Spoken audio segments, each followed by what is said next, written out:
Hello students, welcome to the lecture 4 of operating system subject. In previous lecture, I explained you the two types of architecture of operating system out of 5 types as monolithic architecture of operating system and layered system of operating system architecture. Now I am going to explain you today the another 3 types of operating system architecture. The third one is microkernels, fourth is virtual machine architecture of operating system, and the next and the last one is exokernels type of operating system architectures. Okay, so let's see the type 3 architecture of operating system, that is microkernels architecture of operating system. Microkernel is one type of the kernel. As you all know, in previous lecture I explained you what is the kernel mode or what is the user mode, right? Microkernel itself आपको name में पता चल रहा होगा कि ये एक type का ऐसा आर्किटेक्चर है जिसमें कर्नल स्पेस के अंदर ही सारा टास्क हो रहा होगा, लेकिन सिर्फ नेम से ऐसा पता चलता है, लेकिन इसके अंदर दोनों तरह की सर्विसेज आपको मिलेगी, यूज़र सर्विसेज भी as well as kernel services भी. So C microkernel is one of the type of the kernel. ये एक कर्नल का टाइप होता है. अगर आपसे कोई पूछे तो what are the types of the kernel, तो मोस्ट बेसिक टाइप जो होता है दो होते हैं, एक माइक्रो कर्नल होता है और एक एक्सो कर्नल होता है. तो जनरली जो फर्स्ट नंबर का कर्नल डेवलप हुआ था वो था microkernel. Being a kernel का टाइप होने की वजह से it manages all system resources. System की जितने भी रिसोर्सेज है ये उन सबको क्या करता है, मैनेज करता है.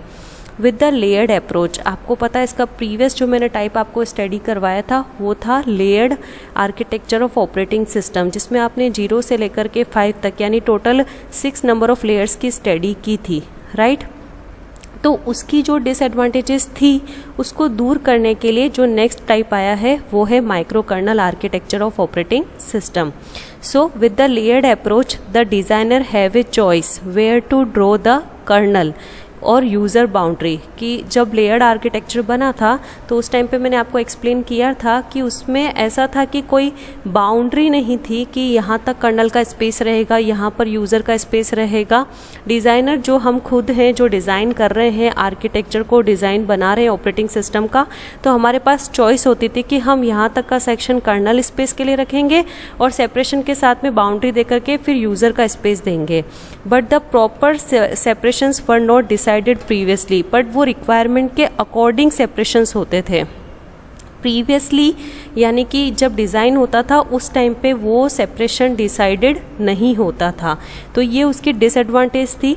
But in a microkernel the user services and kernel services, जो यूज़र की सर्विसेज यानी यूज़र की जो फंक्शनैलिटीज़ है और कर्नल सर्विसेज यानी कर्नल की जो फंक्शनैलिटीज़ होती है, जो most important high privileged services होती है, are implemented in different address space. यानी कि जब आपका ऑपरेटिंग सिस्टम का आर्किटेक्चर बनता है उसी टाइम पे, डिज़ाइन के टाइम पे ही दोनों के लिए सेपरेट एड्रेस स्पेस पहले से ही प्रीवियसली डिसाइडेड होते थे. The user services are kept in user address space and the kernel services as kernel address space. Thus also reduce the size of the kernel. तो अब यूज़र को भी अलग से एड्रेस स्पेस देना पड़ रहा था, इसलिए इसमें कर्नल की जो साइज़ थी वो क्या हो गई थी, reduce. And the size of operating system as well, तो ऑपरेटिंग सिस्टम की साइज़ भी क्या हो गई थी, रिड्यूस हो गई थी. The operating system remains unaffected as user services and kernel services are separated. तो ऑपरेटिंग सिस्टम, अगर आपकी कोई सर्विस फेल हो जाती है, राइट, यूज़र की, तो ऑपरेटिंग सिस्टम इसमें क्या होता था, क्रैश नहीं होता था. बाकी इससे जो आपने प्रीवियसली मुझसे 2 टाइप्स के जो सिस्टम के आर्किटेक्चर सीखे ऑपरेटिंग सिस्टम के, उसमें अगर आपकी कोई एक फाइल भी करप्ट हो जाती या आपकी एक सर्विस भी कोई फेल हो जाती है तो पूरा का पूरा ऑपरेटिंग सिस्टम क्रैश हो रहा था. इसीलिए जो ये माइक्रो कर्नल आर्किटेक्चर्स आए, इनके अंदर 2 तरह के एड्रेस स्पेस बनाए गए. User address space and second one is kernel address space, जिससे यूज़र की कोई सर्विस अगर फेल होती है, if any user service fails it does not affect the kernel services. एक तो वो कर्नल की सर्विसेज को भी अफेक्ट नहीं करेगा, एज वेल एज वो ऑपरेटिंग सिस्टम के वर्क को या पूरे ऑपरेटिंग सिस्टम को भी क्रैश नहीं करेगा। तो ये इसकी मेन जो थी वो एडवांटेज थी। Thus, it adds to one of the advantages in a microkernel। तो इस तरीके से ये क्या हो गया, इट इज़ ईजिली एक्सटेंडेबल हो गया। तो ये इसकी सबसे अच्छी एडवांटेज जो थी माइक्रो कर्नल आर्किटेक्चर की वो इसके अंदर ऐड हो गई। That is if any new services are to be added they are added to user address space. अगर कोई सर्विस आप नई ऐड करना चाहते हो तो अब आपके पास ऑप्शन था यूज़र के पास में कि वो खुद के एड्रेस स्पेस यानी कि यूज़र एड्रेस स्पेस के अंदर वो ऐड कर सके। Hence requires no modification in kernel space, यानी कि आपको इसमें कर्नल एड्रेस स्पेस को बिल्कुल भी अफेक्ट करने या उसकी किसी फाइल को डिलीट करने या डिस्टर्ब करने की ज़रूरत नहीं थी। यूज़र अगर खुद कोई नई सर्विस को ऐड करना चाहता है तो वो यूज़र एड्रेस स्पेस के अंदर ही वर्क कर सकता है, उसी में सर्विस ऐड कर सकता है, उसी में सर्विसेज को मॉडिफाई कर सकता है। It is also portable, means easily आप एक पीसी से दूसरे पीसी में या एक एड्रेस स्पेस से दूसरे एड्रेस स्पेस के अंदर मूव कर पा रहे थे। Secure and reliable by running each device driver and file system as separate user processes, a bug in one of these can crash that component but cannot crash the entire system। इसमें separate working की वजह से ए bug means होता है error. तो अगर error आती है वन ऑफ दीज, अगर इनमें से किसी में भी, जैसे डिवाइस ड्राइवर में आती है, फाइल सिस्टम में आती है, तो जो भी अगर एक में एरर या बग क्रिएट होती है these can crash that component, खाली वो कंपोनेंट क्या होगा, क्रैश हो जाएगा, but can not crash the entire system. तो इस बार आपका पूरा एंटायर ऑपरेटिंग सिस्टम क्रैश नहीं हो रहा था। तो ये माइक्रो कर्नल स्पेस जो है उसकी थियोरी मैंने जो अब तक आपको समझाई उसको मैं समराइज़ करवा देती हूँ कि माइक्रो कर्नल स्पेस क्या था। माइक्रो कर्नल टाइप के जो आर्किटेक्चर थे उनमें दो तरह के स्पेसेस क्रिएट हुए थे, एक था यूज़र एड्रेस स्पेस, दूसरा था कर्नल एड्रेस स्पेस। तो अगर आपको कोई सर्विस ऐड करनी है, रिमूव करनी है, तो आप यूज़र एड्रेस स्पेस में कर सकते हो। कर्नल एड्रेस स्पेस को आपको कुछ भी तरह का अफेक्टेड नहीं होता था। अगर कोई कंपोनेंट आपका ख़राब हो जाता है, उसमें एरर आ जाती है, तो वो कंपोनेंट जो है वो खाली क्रैश होगा, उससे एंटायर ऑपरेटिंग सिस्टम जो था वो क्रैश नहीं होता है। प्लस इसमें डिज़ाइन के टाइम पे ही यूज़र एड्रेस स्पेस और कर्नल एड्रेस स्पेस जो थे वो सेपरेटली पहले से ही डिज़ाइन हो जाते थे प्रीवियसली, उसको हम बाद में अपनी रिक्वायरमेंट के अकॉर्डिंग मॉडिफाई नहीं कर सकते। So let's see the architecture of microkernels operating system. Here you can see a diagram। यहाँ पर आपको माइक्रो कर्नल आर्किटेक्चर देखने को मिलेगा। और वैसे भी आर्किटेक्चर्स जो हैं, जैसे माइक्रो कर्नल आर्किटेक्चर है आपका, तो इन सब में जो आर्किटेक्चर का फॉर्मेट है वो मैंने आपको जो लेक्चर 1 में सिखाया था उसी फॉर्मेट के अंदर रहेगा। देखिए मैं आपको बताती हूँ, मैंने लेक्चर 1 में जो आपको आर्किटेक्चर सिखाया था दैट इज़ दिस आर्किटेक्चर, कि आपके जो हार्डवेयर्स हैं वो सारे आपके लोअर लेवल पे आएंगे, फिर ऑपरेटिंग सिस्टम आएगा, यूज़र का स्पेस आएगा, एंड द लास्ट स्पेस आपका जो आएगा वो एप्लीकेशन वाला आएगा, राइट। तो ये जो आपका बेसिक ब्लॉक डायग्राम है वो आपको ऑलवेज रिमेंबर रखना है किसी भी तरह के आर्किटेक्चर को बनाने के लिए। तो आप यहाँ पे ध्यान से डायग्राम देखोगे तो आपको लोअर लेवल सेम किसकी मिल रही है, हार्डवेयर की। जो हाईएस्ट लेवल है वो किसका है, एप्लीकेशन का। अब यहाँ पर आपको 2 सेक्शन दिखाई दे रहे हैं, राइट। तो ये जो ऑपरेटिंग सिस्टम के सेक्शंस हैं, ये वाला जो सेक्शन है वो है आपका कर्नल मोड वाला, और ये एड्रेस स्पेस हो गया आपका पूरा का पूरा यूज़र एड्रेस स्पेस। तो इस बार आपकी जो फंक्शनैलिटीज़ है वो 2 पार्ट के अंदर डिवाइड हो गई। जो मोस्ट इम्पॉर्टेंट है IPC, inter process communication, virtual memory and scheduling, वो आ गई आपकी कौन से एड्रेस स्पेस में, कर्नल एड्रेस स्पेस में। और जो आपकी अनादर यूज़र रिक्वायर वाली जो यूज़र सर्विसेज हैं जो वो सारी है वो डिवाइड हो गई यूज़र एड्रेस स्पेस के अंदर, दैट इज़ एप्लीकेशन आईपीसी, और यूनिक्स सर्वर, डिवाइस ड्राइवर्स और आपके फाइल सर्वर. ओके, तो this is the architecture diagram of micro kernel operating system. Let's see the theory section in the left part. Since kernel is the core part of the operating system, आप सभी को पता है कि बिना colonel के आपका ऑपरेटिंग सिस्टम जो है वो वर्क नहीं कर सकता है. कर्नल मोड जो है वो हाई प्रिविलेज्ड मोड है. So it is meant for handling the most important services only. तो उसका मेन मीनिंग क्या हुआ कि हम उसको वो ही सेक्शन प्रोवाइड करें जो मोस्ट इम्पॉर्टेंट सर्विसेज हो ऑपरेटिंग सिस्टम की. तो उस चीज़ को इसमें ध्यान में रखा गया और ये चीज़ यहाँ पर इन्होंने करके दी है. Thus, in this architecture, only the most important services are inside the kernel. तो आपको दिखेगा बेसिक आईपीसी है, वर्चुअल मेमोरी है, शेड्यूलिंग है, ये मोस्ट इंपॉर्टेंट सर्विसेज के अंदर आते हैं. तो ये सभी किस सेक्शन के अंदर आ गए? आपके सारे inside the system application program, ये सारे आ गए आपके पूरे कर्नल स्पेस के अंदर. Thus, users are able to interact with those not so important services within the system application. तो जो not so important section है आपका, यहाँ पे एग्जाम्पल में आपको टास्क मिलेंगे, फंक्शनैलिटीज़ के और भी होंगे, बट यहाँ पर जस्ट आपको एग्जाम्पल के तौर पे एप्लीकेशन आईपीसी है, यूनिक्स सर्वर है, डिवाइस ड्राइवर है और फाइल सर्वर है, राइट. तो ये सारे नॉट सो इम्पॉर्टेंट सर्विसेज है, वो with in the system application में आती है. तो ये यूज़र स्पेस वाला एड्रेस स्पेस हो गया, ये आपका कर्नल एड्रेस स्पेस हो गया, ये हार्डवेयर का सेक्शन हो गया और ये आपका एप्लीकेशन जो हाईएस्ट लेवल है वो हो गया. And the microkernel is solely responsible for the most important services of operating system. They are named as follows. तो आपको नेक्स्ट में मैं बताती हूँ, जो सारे नेम आपने अभी आर्किटेक्चर में देखे हैं वो दोनों स्पेस के अंदर किस तरीके से डिवाइड हो गए. Now you can see the both spaces kernel and user space functionalities in micro kernels architecture. The kernel space functionalities as inter process communication, virtual memory management and CPU scheduling, जो आपने diagram में देखा ये तीनों, right. And in user space functionalities as application IPC, Unix server, device driver and file server. तो you can see in the diagram again, these are in the user address space area, right. Okay, so I hope you understand the what is the working of microkernel, architecture of operating system, architecture and the both the address spaces as address kernel address space and user address space and the functionalities related to the both the spaces, right. तो यहाँ पर आपका third type का जो operating system का architecture है, system का architecture है, वो कंप्लीट होता है.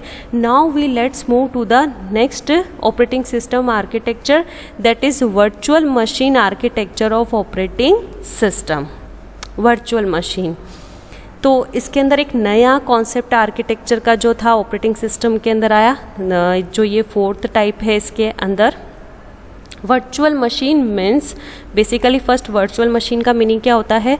There is only one physical machine instead that we created so many virtual machine. यानी आपका एक सिस्टम है, राइट, एक पीसी है और उसके अंदर एक ही हार्ड डिस्क है, एक ही इनपुट आउटपुट की डिवाइसेस कनेक्टेड होती है. तो वो हो गई आपकी मेन फिजिकल मशीन, एक रखी हुई है जिसको आप टच कर रहे हो.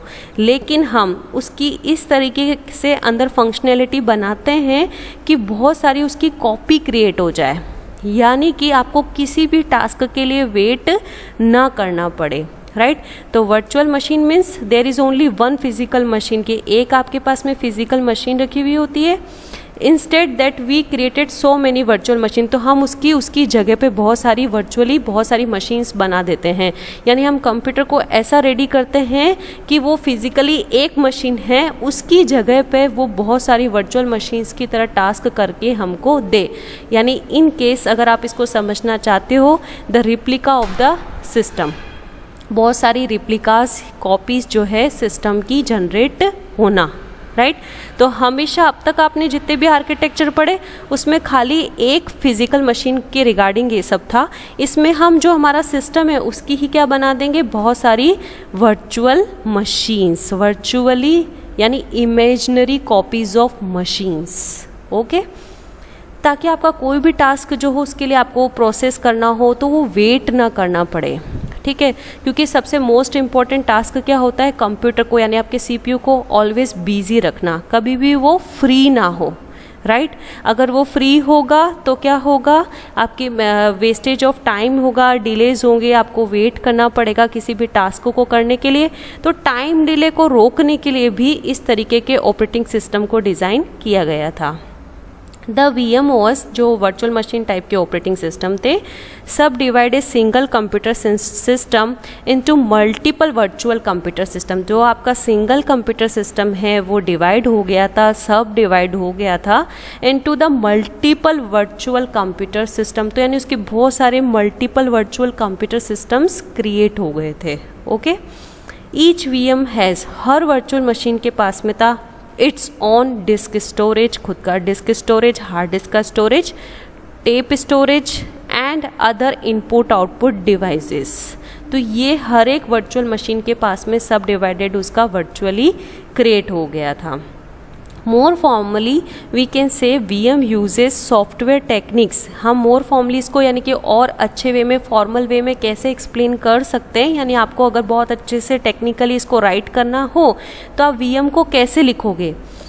VM uses software technique, VM यानी वर्चुअल मशीन ऐसी सॉफ्टवेयर टेक्निक को यूज़ करता था to make a single computer, जो कि एक सिंगल कंप्यूटर को अपीयर करता है, बनाता है to be multiple smaller computer system, उसके जैसे मल्टीपल छोटे छोटे कंप्यूटर सिस्टम्स, राइट। तो आप टेक्निकली भी इसको इस वे में राइट कर सकते हो। And each of these small computers acts as an independent and complete system। और वो सारे जो छोटे छोटे मल्टीपल स्मॉल कंप्यूटर सिस्टम थे वो सब इंडिपेंडेंट थे अपने आप में और एक कंप्लीट सिस्टम की तरह ही वर्क करते थे।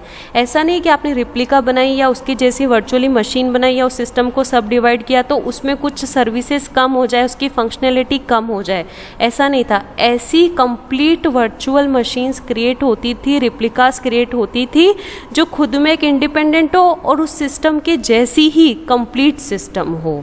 तो ये बेसिकली वर्चुअल मशीन का आर्किटेक्चर ऑफ ऑपरेटिंग सिस्टम के अंदर आता है और ये हमें इस तरह के ऑपरेटिंग सिस्टम प्रोवाइड हुए थे। Now let's see the diagram of this kind of architecture systems. Here you can see the diagram of this। यहाँ पर आपको दो टर्म दिखाई दे रही होगी, एक तो दिखाई दे रहा होगा CMS, तो वो क्या है वो यहाँ पे आपको भी एक्सप्लेनेशन में देखने को मिलेगा। And the other term is CP जो कंट्रोल प्रोग्राम है इसको चलाने के लिए, राइट। तो ये इसका पूरा टेक्निकल आर्किटेक्चर है। तो इसके अंदर जो मेन दो कंपोनेंट जो थे वो अभी आपको इसके अंदर देखने को यहाँ पे थियरी में मिलेंगे। ओके तो यहाँ पर बेयर हार्डवेयर है, VM370 था, ये उस टाइम का बनाया हुआ आर्किटेक्चर का पूरा मॉड्यूल है। यहाँ पर आपको जो टर्म्स दिख रही है वो सभी टेक्निकल टर्म्स हैं। तो इसमें फर्स्ट आता है control program CP, it controls the real machine. तो CP यानी कि कंट्रोल प्रोग्राम बनाया गया था जो रियल मशीन को कंट्रोल करे, क्योंकि हमको रिप्लिका बनानी है तो रियल मशीन जो है उसको भी कंट्रोल करना इज मस्ट। अदरवाइज क्या होगा, वो जो रिप्लिका जनरेट हुई है उन सब के अंदर क्या होगा, वर्चुअल मशीन्स के अंदर प्रॉब्लम्स क्रिएट हो सकती है। The CP creates a virtual machine image and for each user of the computer system. तो कंट्रोल प्रोग्राम रियल मशीन को कंट्रोल भी करता था और इमेजेस जो है, रिप्लिकास जो है, वर्चुअल मशीन्स जो है उनको क्रिएट करने में हेल्प करता था यूजर को। The CP provides effective protection to prevent one user for accidentally interfering with another. मतलब इफेक्टिव प्रोटेक्शन, एक पूरे तरह का कंट्रोल प्रोवाइड करता था, बाउंड्रीज बना देता था। हम इसको प्रिवेंट कर पाते थे कि एक्सीडेंटली कोई इंटरफेयर ना कर जाए, जो वर्चुअली मशीन बनी है वो रियल मशीन के साथ भी ना करे, और बहुत सारी वर्चुअल मशीन्स बनी तो वर्चुअल मशीन्स अपने खुद के साथ में भी इंटरफेयरिंग ना करे। तो इसको कंट्रोल करने के लिए जो सबसे मेन इंपॉर्टेंट कंपोनेंट यहाँ पर बनाया गया था वो था कंट्रोल प्रोग्राम, जो इन सारी वर्चुअल मशीन्स को कंट्रोल कर रहा था as well as real machine को भी क्या कर रहा था, कंट्रोल कर रहा था। All real devices are controlled by CP and are made available to virtual machine। तो ये मेन टास्क जो था वो कंट्रोल प्रोग्राम ने एग्जीक्यूट करके दिया, right. The second type is controversial monitor system. तो conversational monitor system, okay, it is a single user interactive operating system. The term is conversational, sorry, I said controversial. The term is conversational monitor system, right? The second important component is conversational monitor system, that is CMS. It is a single user interactive operating system that run on top of control program. तो ये जो section आपको दिख रहा है ये सारा control programme है, उसके टॉप पे कौन वर्क करता है? CMS, conversational monitor system. It is a single user interactive operating system that run on top of control program and interact with application program and user. तो ये CMS क्या task करता था? वो जो एप्लीकेशन प्रोग्राम ऊपर आते हैं लेयर के अंदर, और जो अपनी यूज़र की लेयर है, वो दोनों लेयर कहाँ आती है? ऊपर की साइड में, और नीचे क्या आते हैं? अपने हार्डवेयर. देखो ये आर्किटेक्चर आपको फिर से सेम वैसा ही दिखेगा. जो हमारा बेसिक आर्किटेक्चर है वो ऑलवेज आपको रिमेंबर रखना है. जो लेयर्ड आर्किटेक्चर है ये वाला, नीचे हार्डवेयर आते हैं और ऑपरेटिंग सिस्टम आता है. तो ऑपरेटिंग सिस्टम में इस बार क्या डाला गया? पहले कंट्रोल प्रोग्राम, राइट? फिर एप्लीकेशन प्रोग्राम और यूज़र है. तो इन दोनों के साथ में इंटरेक्शन कौन करता है? CMS करता है, कन्वर्सेशनल मशीन सिस्टम. तो हर तरह के आर्किटेक्चर का बेसिक कोर डायग्राम तो आपका यही रहेगा. Okay, so let's see again this diagram. तो यहाँ पर आपका CP control program, then CMS, and ऊपर के अबाउ दो पार्ट्स के अंदर क्या आ जाएगा? आपका एप्लीकेशन प्रोग्राम और यूज़र के साथ में इंटरेक्ट करता है आपका CMS. Okay, so now let's see the another slide. Disadvantages of virtual machine यानी VM type of operating system. This architecture is difficult to implement, क्योंकि इसमें कॉम्प्लेक्सिटी बहुत हो गई. वर्चुअल मशीन्स बनानी है, सारे रिसोर्सेज अवेलेबल कराने हैं, तो this kind of architectures are very difficult to implement. इनको बनाना बहुत मुश्किल था. It requires lot of effort to provide an exact duplicate of the underlying machine. क्योंकि दिखने में कॉन्सेप्ट जितना अच्छा रहा लेकिन उतना प्रैक्टिकली इम्प्लीमेंटेबल नहीं था. ओके, तो ये इसके डिसएडवांटेजेस थी. नेक्स्ट आपका टाइप आता है एक्सो कर्नल्स. तो rather than copying the actual machine as is done with VM, जो VM के अंदर हो रहा था, उसके बाद जो अनादर स्ट्रेटेजी जो आई इस पार्टीशनिंग टू इट, कि आप मशीन को क्या कर दो? उसका पार्टीशनिंग कर दो, डिवाइड कर दो. In other words, giving each user A subset of the resource, कि आप अगर ईच यूज़र को क्या दे रहे हो? सबसेट दे रहे हो रिसोर्सेज के, तो आप उसकी क्या कर सकते हो? उसकी जगह आप क्या करो? पार्टीशनिंग कर दो. जैसे फॉर एग्जांपल मैं सेम मशीन बनाने की बजाय जो अंदर जो पार्ट है उसकी पार्टीशनिंग कर दूं, तो जैसे एक प्रोसेस है उसके दो पार्ट करें, P1 और P2, तो P1 अवेलेबल हो गया एक टास्क के लिए और P2 अवेलेबल हो गया दूसरे टास्क के लिए. तो उस तरीके से हम उसकी पार्टीशनिंग करते थे. Its main job is to allocate resources to virtual machine. तो आपने वर्चुअल मशीन्स जो बनाई उनको रिसोर्सेज अलोकेट करवाना. Check them to make sure no machine is trying to use somebody's else resources. तो अब इसको चेक करना पड़ता था कि कोई और मशीन किसी और के रिसोर्सेज को तो यूज़ ना कर रही हो. तो इसीलिए कौन से टाइप के कर्नल्स यूज़ होने लगे थे? Exo kernels. It is the type of kernel. और इस टाइप के आर्किटेक्चर मतलब VM के अंदर एक्सो कर्नल टाइप के कर्नल्स का इम्प्लीमेंटेशन किया गया, क्योंकि जस्ट इसके पहले वाला डेवलपमेंट क्या हुआ? वर्चुअल मशीन का कॉन्सेप्ट. अब वर्चुअल मशीन के अंदर की जो कमी थी उसको दूर करने के लिए उसके साथ में कौन सा कॉन्सेप्ट डाला गया? एक्सो कर्नल्स का, राइट? तो एक्सो कर्नल क्या कर रहा था? Basically allocate resources to virtual machines and check them to make sure no machine is trying to use somebody else resources, कि कोई किसी और के resources को यूज़ ना करे, कोई किसी और के टास्क में इंटरफेयरिंग ना करे. तो इसके लिए किस टाइप के वर्चुअल मशीन के साथ में यूज़ किए गए? एक्सो कर्नल्स यूज़ किए गए. तो एक्सो कर्नल्स यानी कर्नल के दो टाइप आपने मुझसे पढ़े थे. एक आता है माइक्रो कर्नल्स, दूसरा exo kernels, right? The advantage of the exo kernel scheme is that it saves a layer of mapping. तो ये क्या करता है? जो मैपिंग हो जाती है लेयर की उनको सेव कर रहा था. In exo kernel remapping is not needed. The exo kernel need only keep track of which virtual machine has been assigned which resources, यानी कि वर्चुअल मशीन का जब कॉन्सेप्ट आया तब ये नहीं पता चल रहा था कि कौन सी मशीन कौन से रिसोर्स को यूज़ कर रही है और किसको कौन सा रिसोर्स असाइन हुआ है। तो इसका ट्रैक रखने के लिए जो अनदर टाइप के ऑपरेटिंग सिस्टम के आर्किटेक्चर को यूज़ किया गया वो था आपका कौन सा, एक्सो कर्नल्स, राइट। तो VM की जो डिसएडवांटेजेस थी उसको रिमूव करने के लिए, उनको दूर करने के लिए जो अनदर टाइप के ऑपरेटिंग सिस्टम के आर्किटेक्चर को बनाया गया वो था exokernel. But exokernel कोई major kind of operating system का आर्किटेक्चर नहीं था, उसने VM को यानी जो वर्चुअल मशीन आर्किटेक्चर थे आपके इससे पहले बने हुए उनको जस्ट एक सपोर्ट प्रोवाइड करा ताकि उनके जो टास्क में डिफ़िकल्टीज आ रही थी वो सारी क्या हो जाए, दूर हो जाए, कि किस वर्चुअल मशीन को कौन से रिसोर्सेज मिल रहे हैं, कोई किसी का टास्क किस टाइम पे कर रहा है, कोई और किसी के टास्क में इंटरफेयरिंग तो नहीं कर रहा है। इन सब के ट्रैक को रखने के लिए जो आर्किटेक्चर बनाए गए वो थे एक्सो कर्नल्स आर्किटेक्चर। तो आई होप आपको आज के सेशन में जो मैंने लास्ट 3 टाइप्स के आर्किटेक्चर सिखाए जो आउट ऑफ 5 आर्किटेक्चर्स थे, जैसे आपने पढ़ा फर्स्ट मुझसे monolithic architecture of operating system, then next आपने पढ़ा लेयर्ड सिस्टम, अभी जो मैंने आपको आउट ऑफ 5 में से 3 पढ़ा है वो था micro kernels architecture of operating system, virtual machine architecture of operating system and exo colonel's. तो ये 5 टाइप्स हैं और GTU के जो इंपॉर्टेंट क्वेश्चन है उसकी क्वेश्चन बैंक में आपसे ज़रूर शेयर करूँगी बाद में, यूनिट के ख़त्म होने के बाद में। तो उसके अंदर आपको ये क्वेश्चन देखने को मिलेगा कि right the difference between the monolithic architecture and micro colonel architecture, right. और कितनी बार ऐसा भी क्वेश्चन आया है, right the difference between the monolithic architecture, micro kernels architecture and exo kernels architectures. Okay, तो इनकी थियोरी और डायग्राम्स को समझ करके उनके एडवांटेजेस और डिसएडवांटेजेस को समझ के आई थिंक ये 4 मार्क्स का क्वेश्चन होता है, तो आप इजीली इसको इन शॉर्ट मैनेज करके लिख सकते हो। मैंने आपको डिटेल में 7 मार्क्स के आंसर के हिसाब से प्रिपरेशन करवाई है ताकि कहीं पे भी आपको कोई कंटेंट जो है वो मिसिंग ना हो। ओके, तो थैंक यू स्टूडेंट्स।